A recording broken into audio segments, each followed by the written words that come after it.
What's up, you backwoods bitches? It's George here for another episode of the Wagon Sports Podcast. Excited to bring this one to you. We're starting our NFL previews this week. We have the Big 12 preview as well. Lots of golf and NASCAR and IndyCar to talk about as well.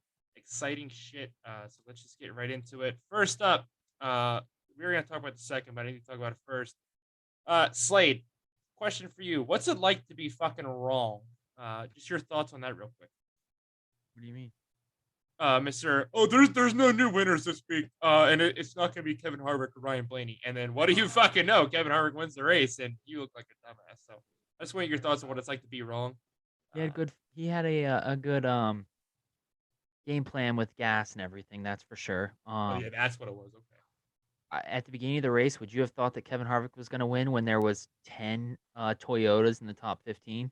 Oh no, Kevin Harvick was not in the top 15 at all. No, I absolutely I mean, agree. it's definitely a good long shot pick that you had, and I think Nick also agreed with you in that there was a good chance that there was going to be a new winner. But yeah, I'm definitely wrong in that pick. But I mean, even the first 50 laps of the race, I would have not changed my mind. I'd have been like, there's a better chance of Ty Gibbs winning this race than Kevin Harvick. No, I 100% agree. Like, I thought there was still gonna be a new winner.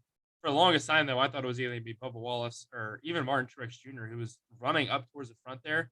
I thought he could play his strategy outright. Even Ryan Blaney was, I don't want to say he was fighting for the win, but I mean, he was finished top five. He was running top five most of the day. Like, he was up there competing. But for the most part, it definitely looked like Denny Hamlin's race. But, he gets a pit stop penalty late in the race, which is the story of his season. I think he has like 40 penalties this year. The most of anyone. Yeah. Yep. And that's it doesn't matter who you are, that's gonna kill your race, especially when you have it that late. And then Bubba and Joey Logano get into it on the restart, and Bubba's bitching about Joey. That's how you're supposed to be raced. Whether you're racing for fucking 15th or second or third, whatever, it doesn't matter. That's how you're supposed to race. And he later said, like, yeah, I should have done a couple things differently on the restart, but he's like, you don't have to race me that hard. Yes, he does. Like, that is the whole point. Even if he would have got by him, when Bubba caught back up to him there, I think it was like 15 to go. And it took 2 or 3 laps for him to get by. Even if he would have got by him right away, there still wasn't enough time for him to chase down Harvick. Harvick was just clicking off laps there towards the end. Bubba started to run him down, but there just wasn't enough time. Yeah, so Harvick did something that no one has been able to do in these cars so far this year, and he was gapping them by 0.8 of a second a lap at the start of that. Once he pulled away, I mean, they were doing a lot of racing for second through like sixth, but I mean, I was texting a buddy and I was like, I haven't seen anyone gap the field like this in these new cars yet this season. It was just ridiculous to see. I mean, you saw him get out like I think it was about a second ahead of Logano at one point, and then all of a sudden you look like you're watching the racing behind Harvick go on, and you look up and Harvick's got a 4-second lead on the field, and he's like a whole straightaway away, and like it's like what the heck is going on here? And when they cut to Bubba's in car, you just saw this red speck. Just a speck. Like, what the yep. fuck is that? And you're like, that's him and Harvick. An apple seed. He was whooping his ass that bad. Yeah. Yes. Like you said, it was nothing that we've really seen this year, and very surprised to say the least. Yeah, I mean they and Harvick's team drummed it up too. That was the first time that they got clean air this season. That they felt that they've had that kind of car all season, but that they said that clean air means that much to these cars, and that if he's just able to get more clean air, that they're going to see more a competitive side like that out of his team. One thing I did want to say is I think that, like you were saying, Bubba was playing like the victim a bit with that whole restart area, and he was like, if I could have just been in Kyle Larson's spot, I think I'd have had a better chance at getting up to Harvick there or whatever. And it's like, dude, I mean, I think he just had a lot of pressure on him at that point. I mean, 2 days later, he signs a multi-year contract with 23XI Racing. I mean, I think that. I think just from his point of view right now, he knows that he needs to win to get into the playoffs, especially. Like, he's not catching Blaney on points. There's 3 races left, and I don't think that there's absolutely any shot that it doesn't get filled by a winner. But for the bright side for him, they're going to Richmond this weekend, which has been Toyota's playground. Most of the years, especially here recently, especially in the spring, they looked really good there. So it's a track that he can run well at, especially with the consistency he's developed here. he can push for a win there. They go to Watkins Glen. He's definitely not known as a road course racer, and I know he really struggles at Watkins Glen in general. So maybe not there, but who knows? You get fuel strategy there, whatever it may be, and he might end up winning. But then you go to Daytona, and we said this before, he's a very good plate racer, and you put him in a situation where it comes down to you need it. At the end of the day, it's either win or go home, and you just need to just cut yourself loose and just, hey, let's go have fun. Don't do anything stupid. Don't wreck half the field and end up taking yourself out too. Just go out there and run. Junior said on his podcast the other day, he's like, that's what happened in 2001. He's like, I went there with nothing to lose. It's like I was out of the points race. He's like, there's no point. Like I hadn't won. I hadn't finished like top 5 since the accident with my father. He's like, I went there and he's like, I just said, fuck it. Like I'm just gonna go out there and ends up winning the race. um, but that's just kind of like the attitude he needs to have going into the Daytona race here in 3 weeks. It's just I don't have anything to lose. Like if I don't win this race, I'm not going to the playoffs. I know I have my contract locked up. It's fine, but like I want to go out there and I want to perform well. So just go out there and put your head down. Like I said, I don't think we've seen the last of first time winners this year. Um, and it'll be very interesting to see if somebody gets bumped out of the points. Like we've seen a lot of people discussing Kurt Busch possibly getting moved out of the points because he does have a win, but he's missed I think we're up to 3 races now because he's going to miss this weekend as well, or 4 races now because of his concussion. Um, so it'll be interesting to see how the whole situation plays out. I mean, this could be very shitty if he's able to come back and then he gets knocked out of the playoffs because of something that wasn't his own doing. So we'll have to wait and see how that plays out. I think that this weekend is a big build-up for Bubba Wallace, like I was getting at earlier. I think that with Bubba signing a multi-year contract with 2311 like a day or two ago, I think that that's only going to give him the confidence to kind of move somebody, knowing that he doesn't have to worry about just getting good finishes to keep in good eyes with his management and stuff like that, with Denny, with Michael Jordan. I think that this is his last opportunity. I don't think that Daytona serves as an opportunity for him. I think it serves as an opportunity for everyone, which even lessens his chances. I think Watkins Glen has just been shit. Oh, well, just in general, the road courses have not been a strong part for the Toyotas. It seems like the Chevys have been on it when it comes to um, the road courses. So I don't know. I would see more of like even someone like Eric Jones has a better chance of winning at Watkins Glen than a Bubba Wallace, in my Right. opinion. Nick, what did you think of this past weekend at Michigan? Yeah, I didn't get to watch any of it. I watched the IndyCar race because that was pretty interesting too, which I guess we'll talk about here in a second. But judging by the text messages that were going back and forth in the group chat, it was at the very least a I don't even know what word I would use to describe it, but there was definitely some action towards the end of the race going on from the way you guys were talking. Maybe good, maybe bad, depending on how you want to look at it. But nonetheless, action at the end of the race is better than no action at the end of the race. So I'll chalk it up as a W. Yeah, so Denny Hamlin actually, he had the best car on the weekend. He I mean, if there was probably like 10 laps and he hadn't gotten that, not even, I mean, if he had not gotten that penalty, I was watching it and his tire rolls out of the box, but it's an unoccupied box that was behind his. I immediately text Erica's brother because he's a huge Denny Hamlin fan. And I thought that there was someone in the pit stall behind him. So I was like, oh my God, he lost his tire. He's going to the back. And he's like, no, it was an unoccupied stall. And then like 10 seconds later, they're like, oh, here's the video of this dude that's just in like khakis and a polo jumping over the over the wall to grab this ball, Yeah. and They or I yeah mean they said to grab the yeah tire, not the they ball. said the tire rolling away was fine because it was going to, but it's the fact that the guy stepped over the line and like that's Right, you there was can't too do many that. people over, yeah, Yeah, and that was a penalty more so than a control right, but I mean he booked it. He tire. Oh started yeah, at the tail end of the lead lap he cars started because I think every like 23rd. right, And that's what I'm saying at yeah, the end of the lead lap cars, and he ended third. He was booking it. It was if just he would have crazy to started up see. front, I have no doubt in my mind he would have whooped the field by 4 seconds too. Yeah, I He was think just it would that have quick. been crazy to see like a him and Logano restart for green white checkered. Yeah, Logano's car was falling off at the end, like that would but be crazy. Logano is very good at blocking because he does not give a shit if he puts someone in the wall. When I was sitting on the edge of my seat because like I'm a Kevin Harvick fan. I'm not ashamed of it. I think it was like we're up to like 69 races or something since his last win. I'm sitting there 65, like, yeah. yeah. I was like, fuck, like something's gonna happen. I'm sitting there, I'm watching laps down, like something's gonna happen. All of a sudden, it comes a fucking swears on the back phone tire. I'm like, you gotta be fucking kidding me! Like this is what happens. I had money on Logano. I'm like, throw the flag.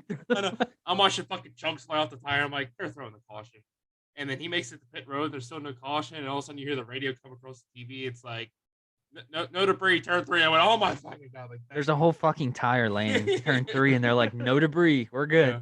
Yeah. But oh my god, I was sweating so bad. I was like, holy shit, this could not be how this ends. Because if it would have went to another restart, I mean, I don't think Harvick was good from the jump, but I mean, he had nothing for Logano or Bubba got a clean start. I don't think he would have anything. Yeah, and I think Hamlin was passing them both if he got a restart. Oh yeah. Good times. So George has already said that he believes that there's going to be another winner, possibly 2, possibly bump someone out with a win from the playoffs. Nick, what are your thoughts on that? Do you think that we only see the 15 winners that we have? Do you think that we just have to see who points their way in between Truex and Blaney, or do you think that there's another winner? Yeah, I think there's at least one more, possibly 2. You know, Watkins, Glenn. There's definitely some drivers that do better on road courses, but they're always so unpredictable. And obviously, the last race of the season, everybody that doesn't happen to have a win is going to want to win. Everybody's going to be doing everything they can to try to get that win, and it's probably going to get chaotic and exciting and entertaining and whatever else you want to call it. But I definitely think at least one more new winner, if not a second one. Yeah, I think that this upcoming weekend is going to be either Kyle Busch or Denny Hamlin. I think that Denny Hamlin's team has just been on a tear recently when it comes to just putting fast cars on the track. The garage in general has labeled the 20-minute practice that they're giving the teams just like ridiculous. Like they could just take it away at this point, like make it an hour or make it nothing, because the 20 minutes is not really doing anything for them. A lot of them are just putting together some sort of qualifying effort and running one lap, and then they come back in and set the car back up for a race run, and they're able to get out for maybe a couple laps, and then they have to come back in. Like it's just not enough time to do anything. And so I'm hopeful next season they actually get back into that. I mean, I think that's something that's really affecting Kyle Busch's ability to compete here recently. I mean, aside from no sponsor, possibly no team to race for next season. He's somewhere. Yeah. So moving into IndyCar, like Nick was saying, Nick watched that. So where were they at this past Nashville, and there was a lot of drama with Dixon. He won. So what were your guys' thoughts on that race? Nick, we'll start with you. Yeah, so first of all, that was from some of the drivers, some ridiculously good driving, ridiculously good races. There were multiple people, Alexander Rossi included, that had gotten sent to the back at some point, whether it was from spinning out or penalty or whatever, that charged up through the field. Rossi, for example, he went back to last place, had jumped up a couple spots, got spun out again or got caught in an accident or something, got sent to the back again, ended up finishing 4th. I can't think off the top of my head of who the other driver was that I had seen do it, but I'm not the biggest Scott Dixon fan. George will tell you that. I don't necessarily have a reason for it. He's just wins salty because he fucking beat his driver in the championship one year and he hasn't let it go. He also sponsored by PNC. Because he's fucking good. Okay. I'm tired of seeing him fucking win. The Patriots were fucking good and winning every year, but everybody got tired of seeing him win. They can be allowed. They cheated to win, though. That's fair. Is Dixon sponsored by PNC? Yes. Okay, then I know him. I think maybe. No, I couldn't. I might not have. Yeah, no, I probably didn't, to be honest with you. But yeah. So that's the way she goes. George, what were your thoughts on it? Romain Grosjean's bitch. Like that's fair. That's the I only should have added that in. Joseph Newgarden's in the middle passing him. It has a nose ahead of him, and then Roman tries to turn it on him and then gets stuffed in the wall and is upset about it and then wants to complain about it. I never liked him in Formula One. I was very happy that he survived his accident. I was very happy to see him get a second chance in IndyCar, but goddamn is he a bitch. Just cries about everything. He tries to run other people off the road. Doesn't take any blame for that, but the second he gets shoved into a barrier because he turned in on somebody, he wants to cry about it. I can't stand him. Like Nick said, Rossi had a really good race. Spun somebody out, got sent to the back, and somehow drives up to finish fourth. McLaughlin went from 15th to second in two restarts.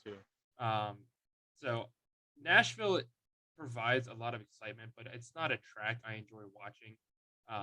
If the only entertainment factor it has is when dudes are wrecking each other every 5 seconds, and it's a little annoying. It's just way too congested to be a decent street course. There's this one guy I follow on Twitter, David Land. He tweeted out, and what he said to me made a lot of sense. Like, they go to the tracks like Long Beach and St. Petersburg and street courses like that, but he's like, those are race tracks that are just on streets. Like, this is just 100% a street course. It doesn't work. It's not as bad as the Baltimore track they had a few years ago, but I can't stand watching the races there. Like, I was so excited for the race last year, and I was excited for this year. I thought it'd be a little bit better. They finally had a year to adjust to it. There's no real big changes this year to the track. It was just a shit show at points to watch. It was really frustrating. It's just not something I enjoy watching. And they're probably going to go back there because I know they get a lot of attendance and they get really good numbers on TV. I would rather them go to like the Nashville track that Nascar races at, and run the super speedway there, or go to a short track and run the fairgrounds like NASCAR is talking about doing. I don't know, but the street circuit just isn't cutting it for me. Yeah, so there's some breaking news. Padres star Fernando Tatis Jr. has tested positive for performance-enhancing drugs. Damn it, I'm going to ban you from saying any foreign name on this fucking show. Fernando Tatis Jr.? How did I Fernando Tatis! Okay, well, I just watched an ESPN video, and they called it Tatis, too. So they need your first problem is trusting and ESPN. ESPN analyst Jeff Passan. What's that? Jeff, you're just pulling shit out of your ass now. You No, have no I'm idea not. who this guy is. First of all, there's no video. He posted the article and looked at the same thing. It's Fernando Tatis Jr. No. He's the one that posted the thing. I was watching ESPN. Yeah, right here. The article. He posted the article. Correct. Yes. And on ESPN Live right now, they're talking about him because this just dropped. Why are you watching TV when we're trying to record a fucking podcast? The breaking because news, it popped obviously. up, and then I was just confirming it. Anyway, say the fucking name right. So anyway, talking about performance-enhancing drugs. One quick baseball rant. Should everyone just be able to juice so that we can see home runs all the time? Oh, George and I talked about this in 100%. Let them juice and let them use spider tag. I don't give a shit. Like just because they show too much favoritism towards players and teams.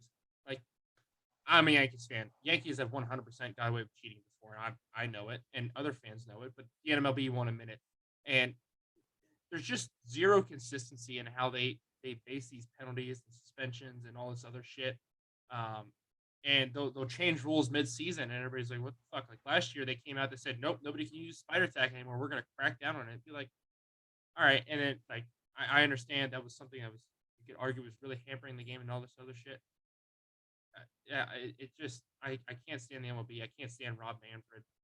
It's a joke at times to watch, and it's really annoying. I would just rather go back to, let him juice. If you want to ruin your life by taking steroids, fine, go ahead. I don't care. The funny thing is watching the Padres sell out at the trade deadline, even though they had no right to, and sucking worse. And now their star player is going to be probably suspended the rest of the season. So, fuck the Padres. And Nick, you said you agree that they should be able to juice. 100%. Yeah, let them do whatever the hell they want. George and I, when we had talked about it on the podcast previously, we said literally let them do whatever they want. They want to do crack, go out on the field, fuck it. What's the worst it can do? Like, it's got to make it more entertaining. Yeah, I like the video from like I think it was like 2 weeks ago when the pitcher was coming off the mound at the end of the inning and the behind the plate umpire comes over to like check his glove and stuff. He throws his glove on the ground. He takes his belt It off. takes, yeah. He's like, check it all. Moving into a big thing that started today was the FedEx St. Jude Championship in Memphis, Tennessee, I believe. What? It was yesterday. Oh, well, still, Yeah, today's Jesus, Friday. That's all right. Jesus, George, you're just on one today. Damn Um, right. so right now, DJ Khaled. so right now, 2 days after the start, Yeah, we have the leaderboard as Spawn, Straka, and Merritt. I don't know if you need to correct any of those pronunciations there, George. Straka, not Straka. But Okay, yeah, okay. close enough at least. Anyway, Spawn leads by 1 at 11 under. The other two are tied at 10. There's a couple of guys up there really close within contention. One being Tony Finau. What are your guys' thoughts so far, and what do you see happening here in the next 2 days? Who comes out? Does Finau repeat? What are your thoughts there, George? We'll start with you. I mean, Finau has a really good chance of repeating. Um, and you're watching today. You and I were talking about a little bit earlier. They're talking about like it's getting to the point now where he's not on a heater. Like he's finally showing that the kind of player he can be and how good he is. Before this year he had 2 second place finishes, and then he comes into the 3M Open, wins it, goes to the Rocket Mortgage Classic, wins it. The 3M Open was a little bit more of like a comeback. He had a really great final round and kind of put the emphasis on it. Like, and even then, people were still questioning, like, oh, can he do this consistently? It was a lackluster field, all this other stuff. He goes to the Rocket Mortgage. He put 5 strokes on the field, and just whooped their ass. He's hitting his prime. It's going to be a lot of fun to watch him, the rest of the season and the coming years, and watching him compete for more and more tournaments, and hopefully some majors too. It'll be interesting to watch. It's also really fun this weekend watching guys like flirt with the cut line. Ricky Fowler had a really good Thursday. Today he struggled a bit, and he went from, I think he was up to 80th in the standings at one point, and then all of a sudden, he's back down to 120th, and that's just how the whole week's gonna go. And we saw a lot of guys struggle to make the cut today. McElroy misses it. Billy Horschel misses it. Keegan Bradley misses the cut. We also have Scotty Scheffler missing the cut. Big names just all around Jordan the board. Spieth. Yeah, Jordan Spieth missed the cut as well. Guys that could afford to miss it, but I mean, there's plenty of guys in here as well that did not afford to give up those points. Fowler ends up shooting even on the day. He's sitting tied 27th, but he's definitely got to do a lot better than that if he wants to make it into the top 75 to play next week. So it's gonna be very interesting to watch these storylines develop throughout the weekend, and that's what makes this tournament so much fun. Is it's not just okay, who's playing well. Oh, you're outside the top 30. We don't give a shit about you anymore. It's like, hey, this guy's 27th right now, but if he places 2 spots higher, he's gonna earn enough FedEx Cup points to make the next round. Um, and so it's gonna be a lot of fun to watch. It's why I enjoy watching the FedEx Cup playoffs. Is there's so many different things rather than just you're watching the same 5 guys compete at the top. So it's gonna be a lot of fun this weekend. Yeah. So Nick, what are your thoughts on that? Uh, yeah, I've got to watch a little bit of it while I've been at work. Hopefully tomorrow I'll get to sit down and watch a decent amount of it. But I've been following the scoreboard pretty closely. Glad to see Finau continuing. Like we talked about, it's not a heater anymore. He's hit his stride. I love to see it. I've been rooting for him all season. Finally, good to see him put it all together. And there's a couple other guys. So just to name off a couple that I have here that I've been following. Cam Smith sitting T5 at -8, so he's 3 shots back. And then sitting at T17, 5 shots back of the lead, you have a group that includes Matt Fitzpatrick, Justin Thomas, and Sam Burns. So the top of that leaderboard, I'm sure, is not comfortable where they're at yet. I know I definitely wouldn't be with those guys breathing down my neck. So I think we're going to have a great next 2 days of golf. And then depending on how that goes, could really shake things up in the standings and how the rest of the playoffs go. So I'm excited. This is my first year getting to witness the FedEx Cup playoffs, and still kind of trying to understand how everything works and all that. So it's definitely been a good one so far. And I'm not even going to try to say what word that I wanted to try to say. So it's been good. Inaugurate. Is that correct? That's what I Inaugural? wanted to say. Inaugural. There we go. I knew it wasn't right. God. Sorry, it's not a word that I just spit out every day. Okay. If you guys had to Listen, pick one, if you date a kindergarten teacher long enough, she will sit down with you at dinner and do fucking phonics lessons, so you have to pronounce words correctly. So it's not because I'm better than you. It's just because I'm forced to learn. If we would have tried to do the show like 3 years ago, George would have had Oh my a vocabulary of like 13. I would have sounded like Helen Keller going. yeah. So I just really quickly wanted to remind people that we do have our own little golf league that we're doing fantasy wise. It's just like our podcast, a weekly, never weekly type thing. But I for think some we packed reason, it in. for I was some gonna say, reason, we didn't do it this week for the start of the playoffs. I was gonna George say, just really wants to be the one that has to go to the fucking qualifier. Yeah. even if I won, I needed to outscore Nick by like 30 points to pass him, and you by like 25. There was no fucking shot I was beating either No. one of you. Oh, I was gonna say recently Nick had like a 30-point jump on me. I think me and you were only like 15 points away. Well, that's what nobody was catching Nick. But I mean, Right. shut the Yeah, because then Nick was like, "Oh, we could do double points Double or something." Like, points. yeah, well, fuck you, fuckers Nick. never Yes, watched golf so I could before. jump that up to 60. Here's the standings. So Nick has 255 points. I have 195, and then Slade has 217. So you're Okay. 20 points clear of me, and I can't pick anybody right to save my fucking life. So it wasn't gonna Either. matter. And then this fucker who's never watched golf before, she's like, yeah, all right, oh, I'm gonna pick this guy, and he fucking wins every week. To be fair, Listen, I have a he winning had the formula. power rankings at the very beginning when I For the didn't first even like know about 2 it. weeks, all right. The first. No, 2 it was like weeks, the first and then I month. felt That's that might enough. have been. That's enough. Yeah. Yeah, but my lead wasn't even that bad then. I was I gonna think say- y'all did worse after you found out. Yeah, there no, was that's power literally what rankings. happened. Yeah. So Because George, do you want to say his name? Tatis suspended 80 Fernando- games.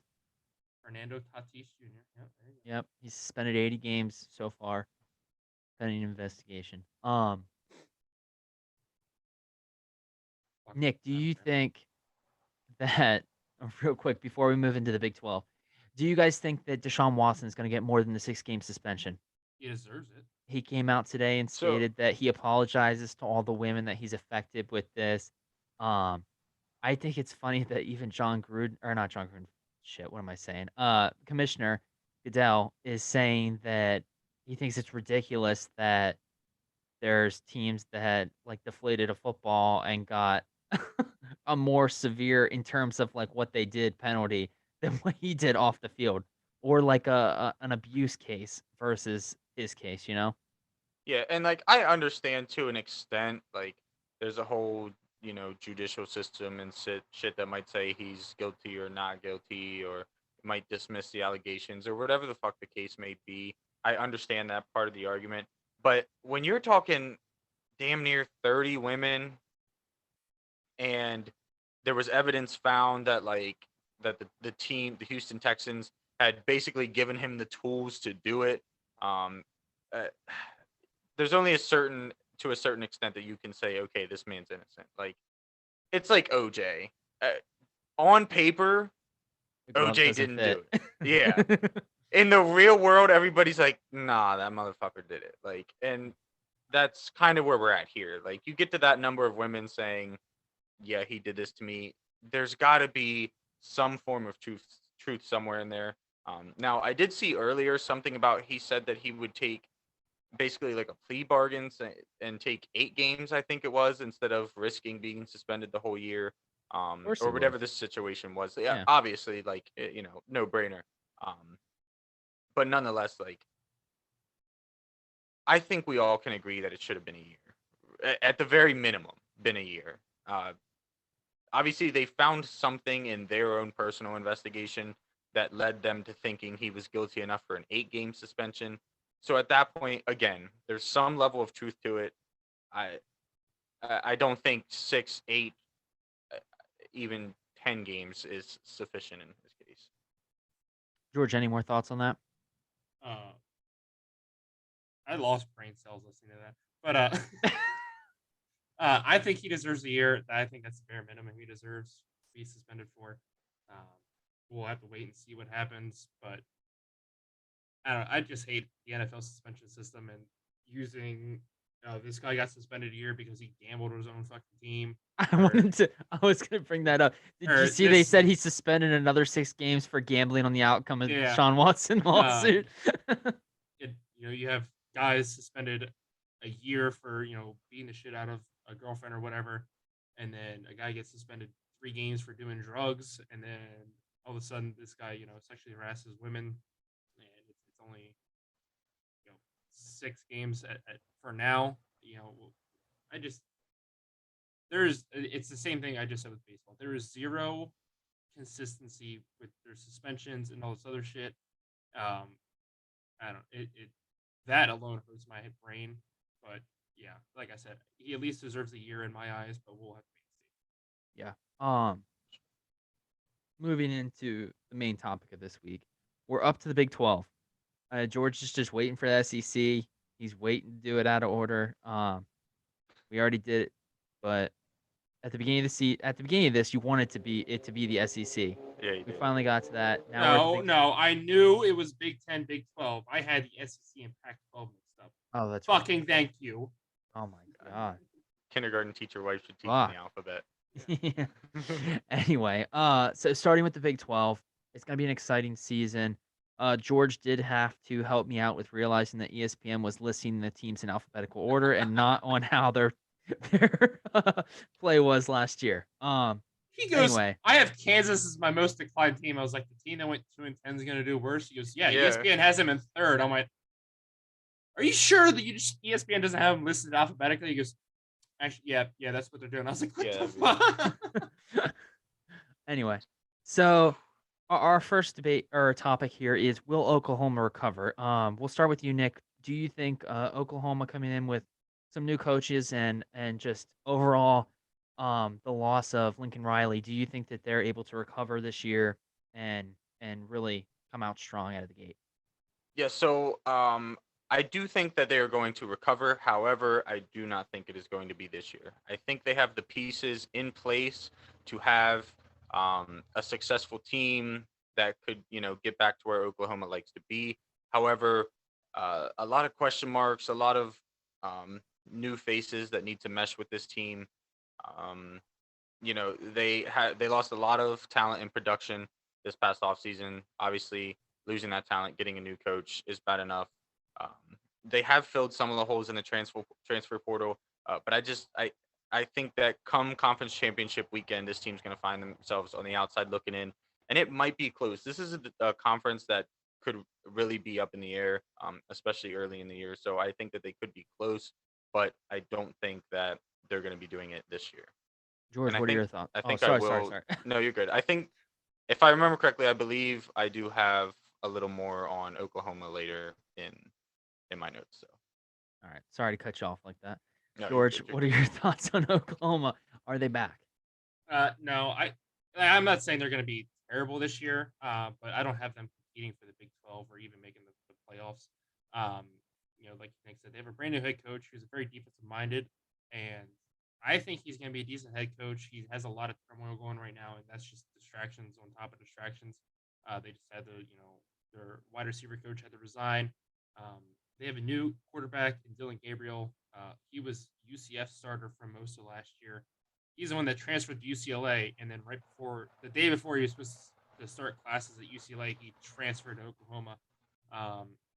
So that was just really stupid to see.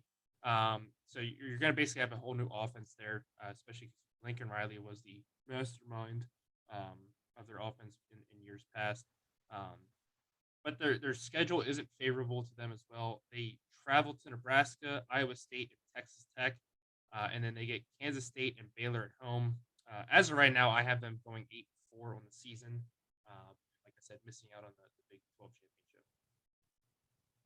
Yeah, I think that they're going to kind of be middle of the road, definitely above 500, but I think they're going to be one of those teams that are second or third in their side of the division. And so I just think that it's just not going to be enough. I think that Dylan Gabriel is going to be a standout player this year, but overall, I don't think that they're going to be competing for the Big 12. If General Booty beats them out for the starting job, I think I might have to root for Oklahoma. I'll agree to that. Um, so George, you had said 8-4. Nick, did you have like any specific record that you had thought that I might hadn't be really, close? I hadn't really thought about it game to game. All right, all right. Judging by what I That's too found in much my effort for research, him. 8-4 sounds. I did on some of these teams. I just didn't have to do it for Oklahoma. But Yeah, 8-4 sounds reasonable. yeah, I had him at I 3 or could 4 fucks with it. losses. Um, what do you guys think is more likely? Oklahoma State gets revenge or Baylor goes back to back? George, we'll start with you. You're wearing green. Are you going Baylor? So I'll break it down for both teams first. Um, Oklahoma State, they return a lot on the offensive side of the ball, including their star quarterback Spencer Sanders. The defense did lose a lot of key pieces, including their defensive coordinator, who's now gone to Ohio State, that had them ranked 5th in the nation last year. Derek Mason comes over from Auburn, though. He was a big name there. He was the only reason Auburn had a respectable program at all, leading their defense the past few years. I think they can transform that youth group that they're going to have coming in this year into at least the top 10 defense. I don't think they're still going to be vying for the number one defense in the country. But as far as their schedule, it's pretty easy non-conference wise. They have, I think they go to Arizona State this year. That's like their only tough game. Once they get into the conference, though, it gets pretty difficult. They hit Baylor on the road their first week, October 1st. They also travel to Kansas State and Oklahoma, but they get Texas, Iowa State, and Texas Tech at home. I have them going 11-1 and making the Big 12 championship game. As far as Baylor, QB Blake Shippen returns. I can't say enough about him as a freshman last year, but he returns. They have an experienced offensive line, and they should have their offense back to where it was, despite losing running backs and wide receivers. Their defense returns a strong line, but everything behind that basically needs replaced. They have early season tests at BYU and Iowa State before they get to the Oklahoma State game. They also get Kansas State later in the year, and they travel to Texas, Texas Tech, and Oklahoma. I have them going 10-2. So in the regular season, I have Oklahoma State a step ahead of them record wise. As far as the conference championship game, though, I would take Oklahoma State. But we saw last year if they can't not turn the ball over 4 times. We'll see. Nick, what are your thoughts? Oklahoma State have a better chance at revenge, or does Baylor have a better chance at back to back? Yeah, so I'm going to talk about Baylor here in a little bit, but I do think that the Baylor repeat is more likely.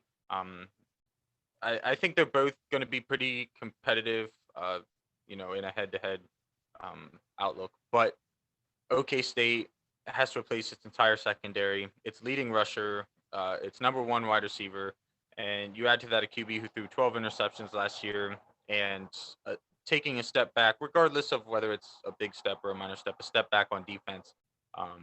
That doesn't really bode well as far as, making strides forward. So I think it's going to be a tough road for OK State to get to the conference championship. And I do think that Baylor is in a better position to end up walking away with the conference championship. Yeah, so I kind of agree with both of you in that. In terms of records, George, I agree with you. I think 10-2 for Baylor, and 11-1 for Oklahoma State are really good viewpoints on that. You didn't really have like a definitive answer on who you feel is going to be like that outright winner, but I feel like Nick's right in that Baylor's going to have the better chance at repeating over a revenge game with Oklahoma State. What do you guys think about? I mean, what do you guys think about Texas? And just 1 second, 1 second. Obviously, they're It's not not actually a back, bad, Slade. but for anyone that doesn't know, George agreed that if Texas in the next, what is it, 5 years? 5 years. If in the next 5 years they have a conference, or if they have a Big 12 championship playoff, or a Big 12 championship berth, that he has agreed to get a tattoo of the Longhorn on his ass. Technically, they have 1 year left to do it in the Big 12. Next year, they go to the SEC. Right. It's definitely not fucking happening. There is no shot. No, yeah, but I might give him a Big 12 in the next 5 years, but they're not going to be there. So so a big thing that I had saw was Texas head coach Steve Sarkisian, which you can repeat the pronunciation on that if you want, George. Sarkeesian.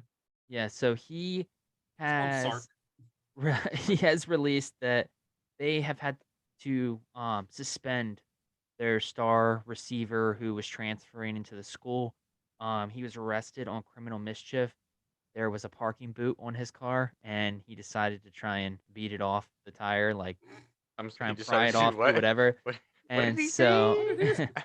so there was anywhere from $600 to like $900 in damage to this parking boot, which he was arrested for. Then the school has suspended him, and they talked to the family and said basically that the school doesn't want any um anything to do with that type of behavior. So do you think that he's suspended a whole season? Do you think a couple games? Well, I mean, I know that you might just be finding out about this, but for being I just want upset to that your start off car by got the saying boot. that I'm glad that Slade is on this show strictly for the hey, this guy happened to get arrested moments.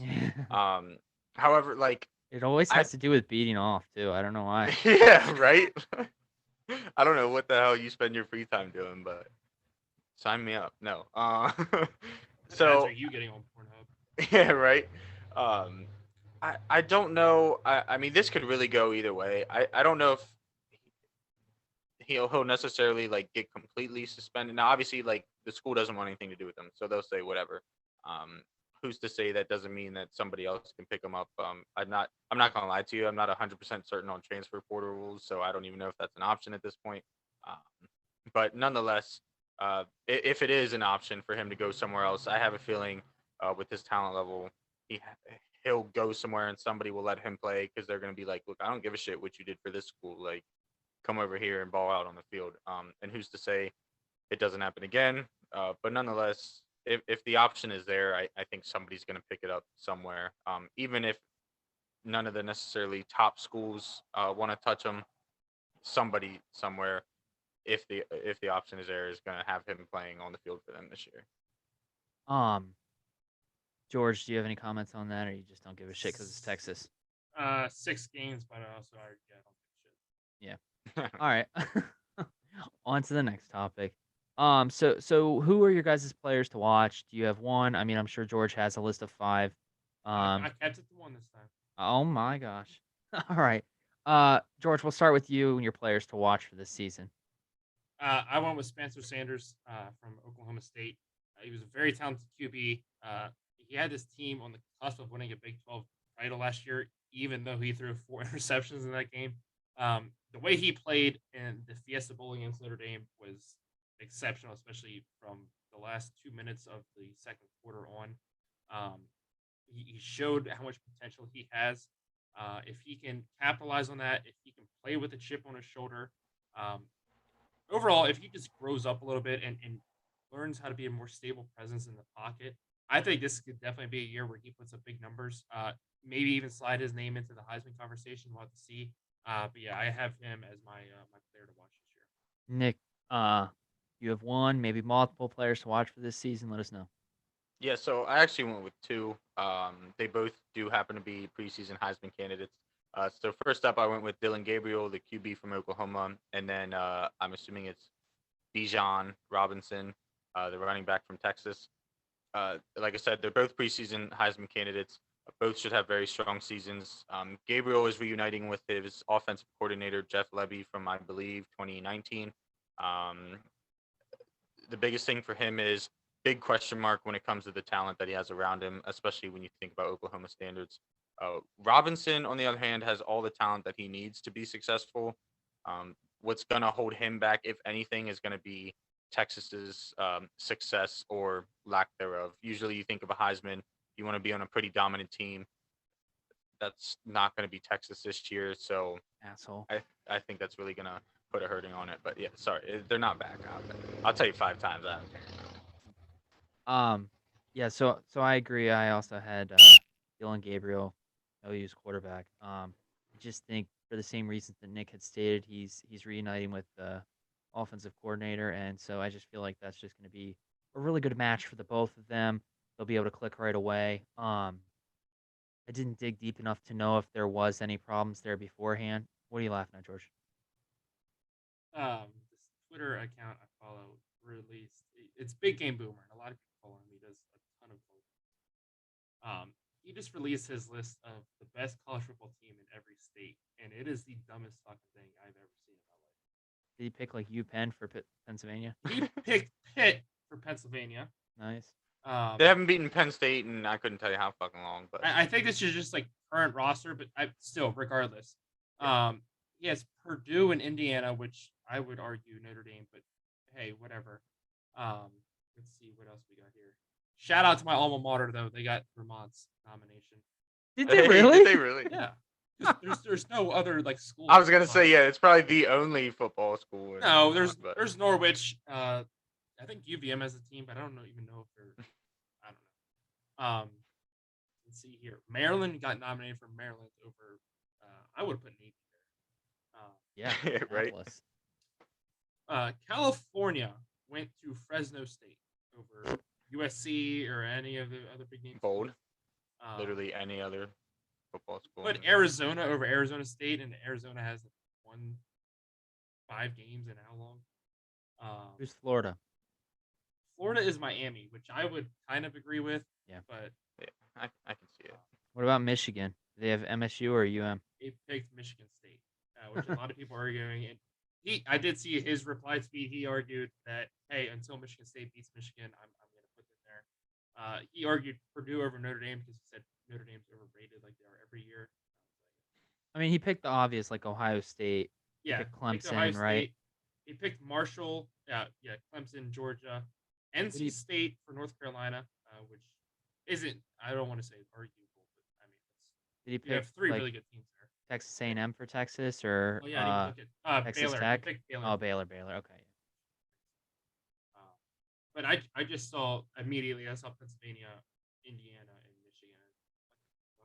What about I would have Oregon? stopped at Pennsylvania. I would have been like, yeah, never mind. Did he pick? He did pick Ducks? Oregon. Thank God. Okay. If he would have picked Oregon State, we would have had. Yeah, done follow him. Yeah, honestly. I'm sorry, I cut you off. What were you talking about? Oh, I was just talking about the player to watch. I was just repeating what Nick said, so it was fine. That's why I was like, "What do you?"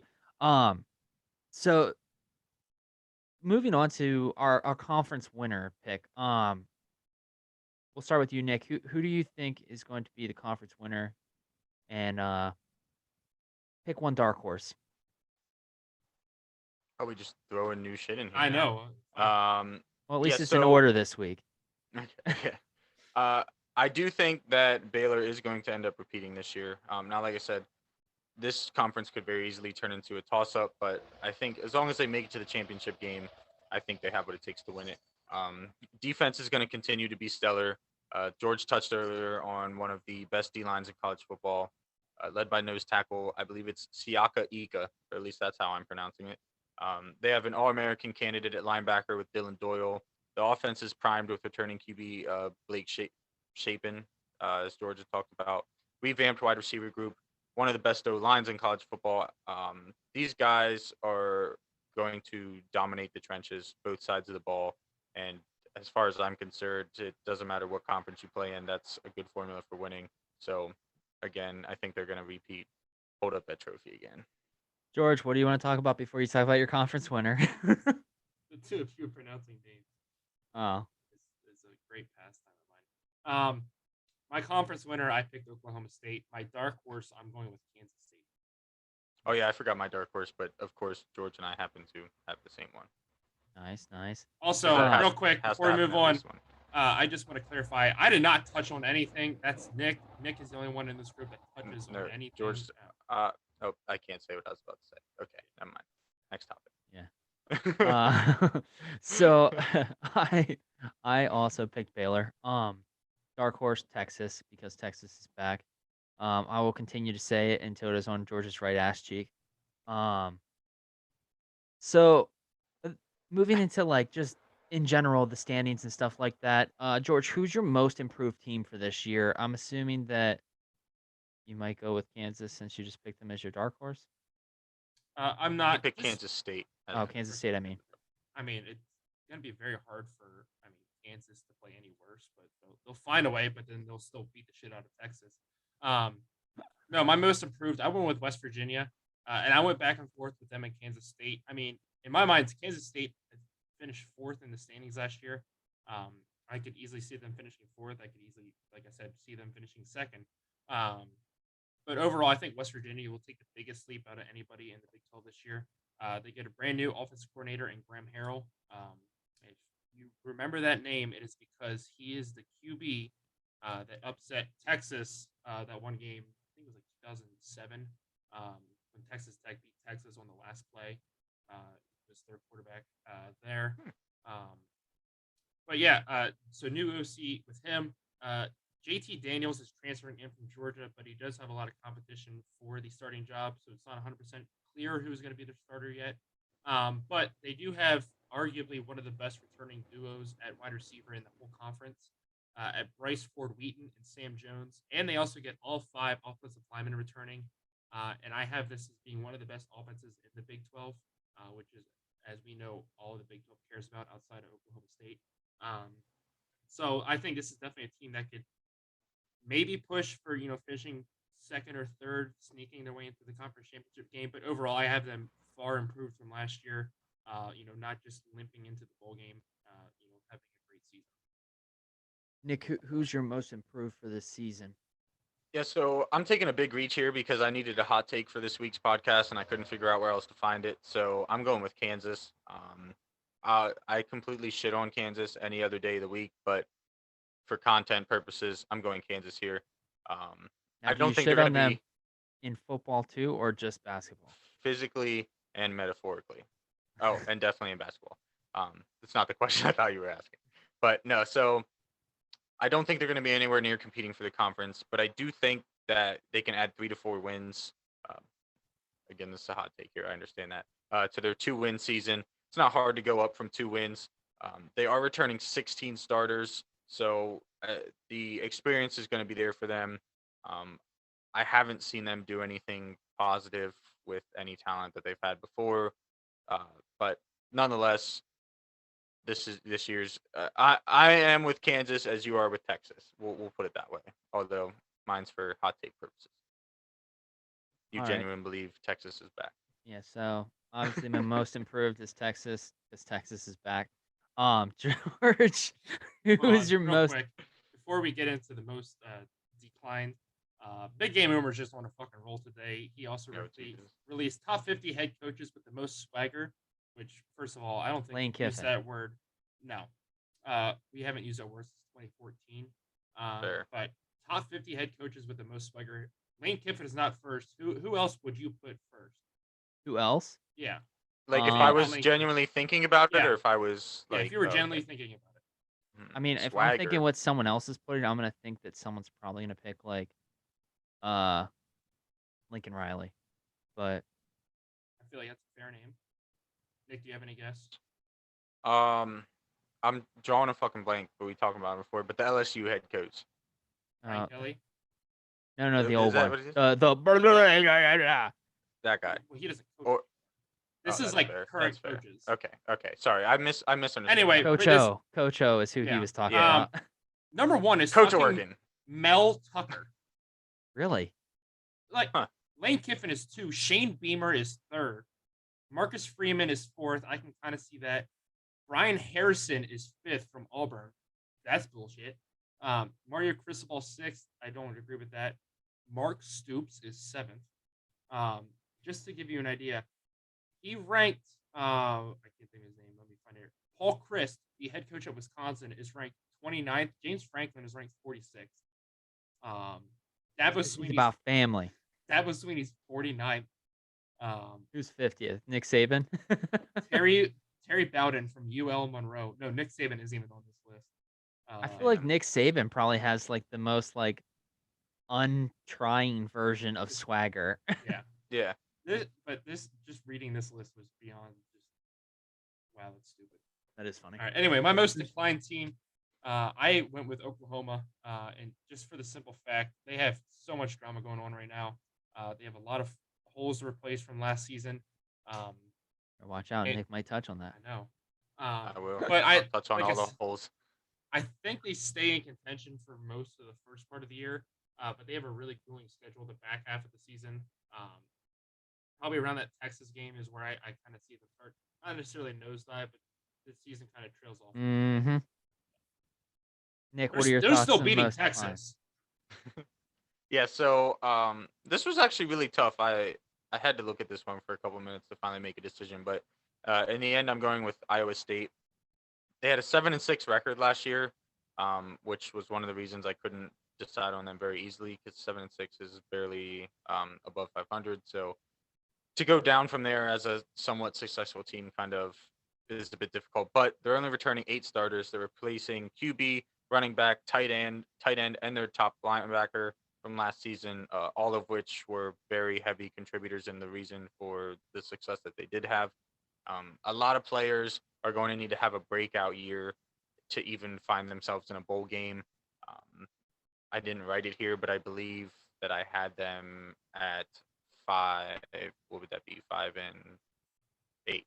Yeah, but I didn't really see a whole lot of other teams that I thought could drop two extra wins. So Iowa State. Yeah. So I think that I kind of picked between two, mainly just because originally I had OU also, just because I don't think that they're gonna really do much this year. Like George had said, they have a lot going on, just a lot more to talk about than football when it comes to their team, and that just usually doesn't equate so much on the field. But aside from that, I think that Kansas would probably be my other pick just because I think just them staying around the 2-3 wins for the season is a decline just overall for their program. Um, so that's where I was at with most declined. Um, do you guys have any more comments on the Big 12? Any thoughts? Does Big Boomer have any more to say? Uh, I can't look at that page anymore. I'll sit here and I'll find something to bitch about. um, so George, did you have any games that like really stuck out? Like, did you have like a top three that you like can't miss games this season for the Big 12 or no? Uh, I mean, the normal one is Oklahoma, Texas. No matter who's good or bad, it's always a fun game to watch, especially when Texas blows a fucking 4 touchdown lead. That's especially really fun to watch. That's really Um, fun. Oklahoma State Baylor is going to be a great game. Kansas State against any of those big three teams, whether it be Oklahoma State, Baylor, and I think Texas Tech is also going to have a surprising season this year. Um, so they travel to North Carolina State. I believe it's September 17th. That's going to be a lot of fun to watch as well. So a lot of games to keep your eyes on. And the Big 12 is always exciting, especially if you want to wake up and you're hungover from a Friday night and you want to see some excitement first thing at 3:30 in the afternoon when you finally Some wake up. 60-yard bombs. Yeah, that's the conference to watch. Yeah. So moving into our next topic, which is something that I'm kind of excited for. I'm kind of excited. I mean, I think we've all talked about it in that college football is something that we like to watch a little bit more than the NFL, but it's nice to kind of talk about the NFL. We'll do a little preview of the AFC and NFC. George, do you want to start with some division winners, your picks for this season? Um, and just to clarify, we're doing the NFC and AFC East today. That's why My Nick's bad. wearing his Redskins jersey. I mean, we weren't talking Um, about the Yankees and you were wearing that, so I didn't think anything of it. baseball season, so it's fair. He wore a Ah, basketball jersey last week, so I didn't think anything of it. I did. Huh? I did. I know. Oh, I thought you said I did. I was like, oh, No. I own one basketball jersey, and I definitely did not wear that.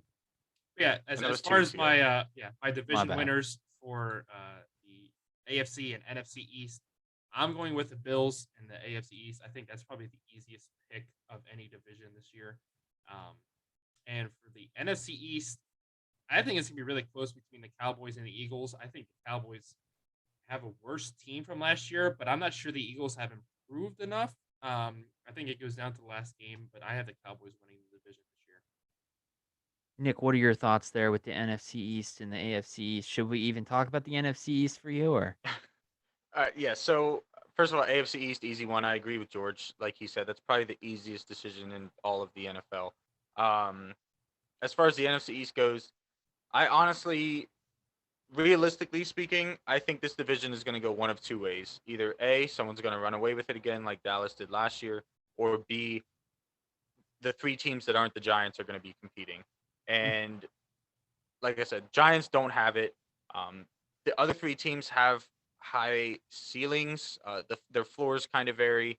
Um, you talk about Philly. The biggest question to me is Jalen Hurts. He just got AJ Brown. Devontae Smith had a good season last year. It's going to come down to whether Jalen Hurts takes that next step as a quarterback or not. I personally don't think he's gonna, but that defense is loaded. The offense has talent around him where if he can at least get people the ball every once in a while, the offense is going to be able to do some stuff. As far as Dallas goes, losing Amari Cooper, I think was a lot bigger than what a lot of people like to admit to, especially Dallas fans. Because now you have CeeDee Lamb, who's basically going to be, not basically, he's going to be the focal point of the passing offense. And then you have Ezekiel Elliott, who they're going to continue to start over Tony Pollard, even though Pollard, if he played as much as Ezekiel Elliott did, I think he would put up way better stats than Elliott. But nonetheless, Elliott has a habit of kind of holding the team down, especially in crucial moments. And then you look at Dak, who always manages to throw for 4,000 plus or passing yards and a decent amount of touchdowns, but doesn't seem to make the plays that needs to be made. On the defensive side of the ball, you lost almost all your pass rush. Pretty much all you have left is Mike Parsons, which obviously as a Penn State fan, I think that he's going to have a good season. I don't think it's going to be statistically as good as last year because of the help he doesn't have around him. And he's pretty much, in a way, if you think about it, he's going to be carrying that defense because the pass rush last year is the reason that Dallas's defense looked as good as it did. You look at Trayvon Diggs, he gave up the most yards in the NFL, but he also had the most interceptions. Why? Because quarterbacks were pressured, trying to throw the ball away, and he's got good hands. Like, I don't think that he's going to benefit the same way this season as he did last season. And pretty much from the D-line back, that defense does not look as good as what you would think it would after last season. And then obviously comes Washington. I'm not going to go too crazy here because if there's any of my favorite teams that teach me not to get my hopes up is the goddamn Washington Commanders. We have Carson Wentz, obviously a huge upgrade, albeit I'll hear an argument for that. I'll argue Carson Wentz over Taylor Heineke any day. I love my boy Heineke, but Carson Wentz, you look at the statistics, clear upgrade. He's got the best team around him offensively that he's had in his entire career. If he doesn't do shit with it, then obviously, yes, Carson Wentz is the problem. But the pieces are there. A lot of people like to talk shit on our O-line, but our O-line was actually good last year. Even though we got rid of Brandon Sheriff this year, I think overall the line itself got better. And our defense, for me, is our biggest question mark. Do they play like first half of the season last year, Washington defense, or do they play like second half and 2020 Washington defense? That's really going to decide how we as a team go. But due to the fact that they're my favorite team, I have to go with us because that's what we do. I do think there's a slight possibility, but at this point, with not getting my hopes up, if I had to choose one team that wasn't Washington, I'd have to go with Philly. All right. So I think we all agree on the AFC East then, and in the Bills being the team. I'd hope so. I'd honestly I understand for the sake of argument, but we'll save that for next week. Yeah. So and then in the NFC East, I mean, Danny Dimes just can't. No, I'm kidding. I'm gonna go with the Eagles. I think that, like you guys have both kind of stated, the Eagles and Dallas have really kind of been those two teams to fight it out the past 2 seasons at least, and I just think that the Eagles are going to be the ones to get it done this season. I think this year is put up or shut up for the Cowboys.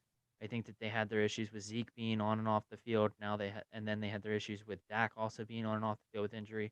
So I think that this is their year that they either compete or they don't. And at that point, I think it's time for Jerry Jones to kind of start moving some pieces more than just Amari Cooper to try and figure out what the best plan is there. I mean, that Trayvon Diggs, I mean, I saw him getting burned by their rookie in practice the other day or something like that. I mean, obviously it's just a video that they post online. Like, he got burned by a rookie and a tight end.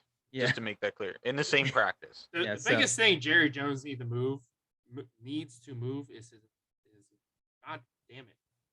Jerry Jones needs to stop being the GM and stop trading to people. Oh, for sure, for sure. He needs That to just is be the the owner. Cowboys' biggest problem, and that'll forever be. Yeah. So we all sort of picked someone different for the AFC, or I mean the NFC there. I mean, Nick picking his team, George picking Dallas, me picking the Eagles. We all picked Buffalo. Um, so who is the most improved teams in your eyes, Nick? Most improved. So AFC East. I'm going with the Jacksonville Jaguars. They went 3-4 last year. Obviously, a lot of room to build They're not in upon. the AFC East. Oh, what? They're in the AFC South. The Oh, AFC shit, East okay. is New England, the Jets, Miami, and Bro, Buffalo. the fact that I literally got to the point where I wrote enough notes out, not even thinking about it, that is absolutely embarrassing. I mean, we could be honest here. The fucking AFC and NFC, the way that they divvy the shit up is stupid to begin with because I somehow agree. Miami is in the AFC East, but like he had just said, the Jaguars are in the South. So I mean, it doesn't make sense. But anyway, on with. Do you want to start with Anyway, the what's NFC? crazy? The best part about this is that without the Jacksonville Jaguars, obviously, because they're not, I could have named the 4 teams in the AFC East. So how I got through, like, I was doing these notes at lunch, so like I was a little distracted. I'm a fat kid. I love food. But nonetheless, like how you can sit there and name the 4 teams in a division and then pick a 5th one that's not in the division to put in the notes. But nonetheless, this it actually makes it even easier for me. I think the Jets are very clearly going to be the most improved team in the AFC East. They have the most room to improve, and I think that they have a lot of good pieces in New York. One of the 2 New York teams is about to be on the up and up, and it is not going to be the Giants. um, George, what are your thoughts on the most improved team? Oh, I forgot the NFC, but I'll go back to it. I went with the Jets as well. They had a very solid offseason. Um, and as far as the NFC, I went with Washington. They were on the cusp of being a really good team last year. And I think I don't necessarily have them as being like Super Bowl contenders yet. But definitely a playoff worthy team, and they can definitely play for a wild card spot this year. So I have them as my first. Nick, do you have a NFC team that you wanted to pick as your most improved? Yeah, so I happen to, and this isn't just The because Green my Bay team. Packers. Yeah. I'm going with the Minnesota Vikings. They no. I'm going with Washington too. Went 7-10 last year. Had a lot of close games. Had some that were not so close. I'm not gonna lie, but there were times. I mean, we were leading the Chiefs in the first half. Before Patrick Mahomes finally woke up from his off-season slumber and decided to play like Patrick Mahomes again. We were competing with Green Bay. There were a lot of games against some lesser opponents that were one possession games. And we went from, I believe we had the second or third hardest schedule based off of opponent records last year, whereas we're going, at least in the preseason, we're tied for the easiest schedule. So it's definitely in our favor um, to obviously win more games. And I just, again, the Giants aren't going to do it, and the other 2 teams had good seasons last year. So pretty simple. Yeah, so I also picked the Jets in the AFC. I just think that they have a lot of off-field talk with their quarterback right now, and I think it can only spawn confidence for him. Um, then moving to the NFC, I think that the Eagles are my pick. I think that they're going to end up adding 2 wins to their season, which is enough to get it done for them, and I think that that'll put them into the playoffs. What are your thoughts, Nick, on your most declining team for this year? Yeah. So I want to make sure I read both this time. I think that everybody in the division has, for the AFC East, has the ability to maintain or progress in the win column. I wanted to pick the Patriots here. Their defense isn't as good as what Bill would like it to be. They still don't really have a receiver. So I guess if I had to pick one, it would be the Patriots. But I didn't really want to come out and say that because I'm only thinking 1 or 2 game difference, and either one of these teams could have a 1 or 2 game difference from what they had last year. So um, it is what it is. Over in the NFC side, I have to go with Dallas. And not just being a hater here either. I spend a lot of time looking over the teams that are in this division, and like I stated before, CeeDee Lamb's now the focal point of the passing attack. Zeke's gonna be Zeke and do what Zeke does. He'll probably rush for 1,000 yards, but shit the bed when they need him most, like he usually does. Um, I think Dak struggles to be able to find Lamb consistently enough to be successful. And again, like I said earlier, the pass rush isn't going to be nearly as effective as it was last season. Sorry about whatever the hell just came out of my mouth there.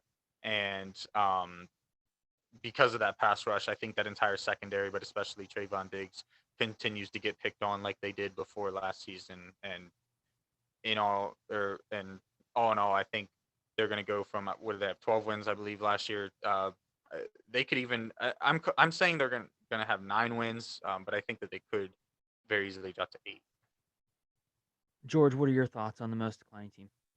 The AFC side, I actually went with the Dolphins, just because I fucking hate Tua, and I think adding Tyreek is just going to be more drama. And listen, you can add all these great players to be weapons for Tua, but if you can't throw the goddamn ball, they're not going to be good.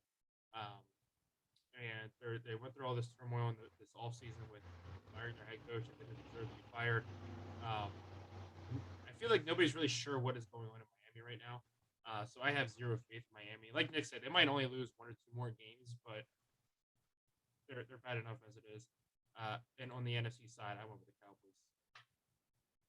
Yeah, so I also picked the Dolphins mainly just because I think that they had their sights set 2 years ago on Tom Brady being their quarterback, and since that happened, they've kind of been stuck in the And water. Sean They're Payton being their fucking coach. And now I'm neither. yeah, so Welcome. I think that it's just I think they're kind of stuck in the water. I think they're stuck with Tua now until they can get I mean, they lost 2 draft picks. They lost a number 1 draft pick and I think a 3rd round draft pick.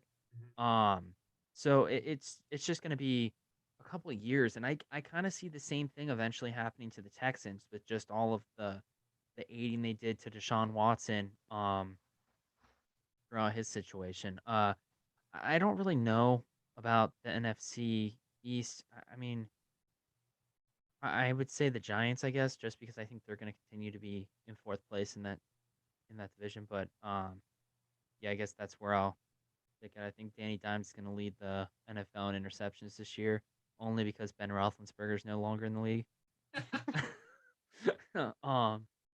So Fucking Danny Dimes. do you guys have any more thoughts on the NFC? Right now the Eagles are playing the Jets for preseason. I think the Eagles were winning 7-0 last time I checked. I don't have anything else now. I could go on all night about the NFC East, but I'll just not do it. George? I'm good. Yeah, I don't really care. All right, so I'm sorry. I do, but when my team sucks, we suck for so long. So do one of you guys have a top 5 that you were thinking about for this week? Okay, so Am I also supposed to look to my side? I was like, I think are we looking for the top 5 here? George has got a filing cabinet over there. Remember, with all the statistics and shit on a bill envelope. But so I think that we definitely need to try and get anyone that listens, my parents, whoever else, Jesse McGee, to get on the social medias. Next week we are all getting together on Saturday to get the first official but second Jack Wagon Cup tournament in. Better not forget the trophy at your house. I'm just gonna leave it there because that's where it's staying. But okay. Anyway, so we are playing down Nick's way. We're playing at what is it, Piney Apple? Piney Apple. And so George had set the tee time. What? He's gonna be down 10 strokes on the front nine. I don't want to do this anymore. This is a stupid idea. Who? You. Why would I do that? You're gonna be losing by 10 strokes next week. I'm not gonna Yeah, complain you're about fucked. it. I have a driving range. You're fucked, bud. I don't have need a 6 driving holes to range? warm up now. Yeah, they have a driving range there, so I don't need 6 holes to warm up. Yeah, well, we'll see. it's early in the morning. We'll see if you're able to get anything going. Hey, my last 3 tea times have been Extracurricular. before 10 a.m. All right. Let's see if you can get anything going extracurricular at that time to kind of spark your mojo. If not, I don't think we got Listen, any worries. I can get should ban it. extracurricular at any time, any Yeah, day. the ban performance enhancing drugs. But anyway, I think that we should get a poll going on the Instagram, Twitter, TikTok, whatever. Of what people think their thoughts are, what is going to be the winning score maybe, and then also who they think is possible winner. I mean, we could just do a random thing like one of the guesses is under 100, one of them is 100 to 110, we could all hit a couple balls in the water, albeit like I'm saying winning score could be score is 115. 109 since we're being pretty legit about how we're keeping score. I don't know. I also have never seen the course. That's what I'm person, saying. Like, so, not looking at it, not knowing what it's gonna be like. I feel like 109 is fair. yeah. We also don't know the weather for next weekend. I mean, we could get there and Just it the could be rain. pouring down, raining the entire time. I mean, I'm bringing my fucking winter gear. I'm It's- Tiger Woods, and I I- got the mock turtleneck ready to go. I looked at the forecast today. It said it was supposed to be like rain showers in the morning, but then like cloudy in the afternoon. I was like, that's perfect golf weather. I'm sure it'll move. Yeah. I'm sure the driving yeah. range will be dry as shit for us, and then it'll start pouring hole 2. Oh yeah. But we're doing it anyway. We're gonna have a lot of different little competitions throughout. I think that we should also try and kind of ask if anyone's got any competitions that maybe they play with their friends that we could implement, maybe some par 3 challenges, different things like that. But do you guys have any other comments on that? I'm kicking your ass next week. That's all. Yeah. I'm excited. We'll get back. Well, I mean, we have one more podcast before That's tournament, so we'll get to We talk should, about we it should more. spend the whole podcast just talking shit to each other about golf. That's fine. Oh yeah, And then- like and a then like a we'll- COD lobby minus all the racism because we don't want to get taken off. You know what YouTube. we need to do, George and Nick? We need to go over the course like we were doing for the golf podcast originally, George, in the yardage, the dog leg. What? That's a lot. On On Do top we have of, enough? I was gonna say on top of the Pac-12, which I could spend fucking 6 hours talking about. That's What We don't need to talk Do about we- that because it's yeah. breaking up. do we have enough weeks? Do we have enough weeks to push it back? No, Okay, I was gonna say. planned it I was sitting perfectly, there. I was trying to do the math, and I was like, I don't think we do, but No, yeah, he planned it out. I got Oh. everything mapped out. oh yeah, It's in the We just- filing cabinet. We to just his will left. talk about the St. Jude, and then we'll just get right into it. there you go. Yeah. 'Cause fuck So the we'll kids just in say it Stanford. now. Tony Finau won the St. Jude, and so we'll just get on to next week. You better go put a bet on him now. What's You that? better. You better go Yeah. put a bet on him now. All right. All right, guys, that does it for this week's episode. We will see you next week, hopefully on time, so we can get shit together and we can post on the normal day. But I'm off Wednesday. We can do it Wednesday. There we oh, go. damn. What? Anyway, so we will see you guys in the next episode. Like Slade said, go interact with our socials, please, and have a great weekend. Yep. See you, everybody.